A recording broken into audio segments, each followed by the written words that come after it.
ہاں یہ نہیں ہے کہ دین کہتا ہے کہ اپنی ضروریات کا خیال نہ رکھو، بلکہ ابن ماجہ میں حدیث موجود ہے اور امام بخاری نے اس کو لکھا ہے کہ نبی پاک صلی اللہ علیہ وسلم سے ایک شخص نے کہا تھا یا رسول اللہ میرے پاس ایک دینار ہے، میں کہاں خرچ کروں؟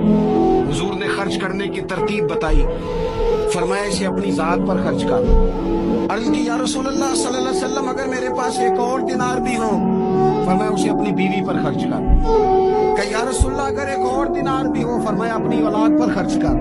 یا رسول اللہ اگر ایک اور دینار بھی ہو، فرمایا خادم پر خرچ کر، اپنے غلام پر خرچ کر، اپنے ملازم پر خرچ کر۔ یا رسول اللہ اگر ایک اور بھی ہو، تو فرمایا پھر تو تجھے اللہ کے راستے میں دینا چاہیے، پھر تو تجھے فی سبیل اللہ کچھ کام کرنا چاہیے نا۔ اگر اللہ نے تجھے یہاں تک وسعت دی ہے کہ بیوی کا خرچہ بھی پورا ہو گیا، بچوں کا بھی ہو گیا، خادم کا بھی ہو گیا، تیرا اپنا بھی ہو گیا، اتنی ساری نعمتوں کے بعد بھی اگر کوئی نہیں بانٹتا، پھر اسے سوچنا تو چاہیے نا، اسے غور تو کرنا چاہیے نا۔ جب اتنی ساری اللہ نے اسے وسعت دی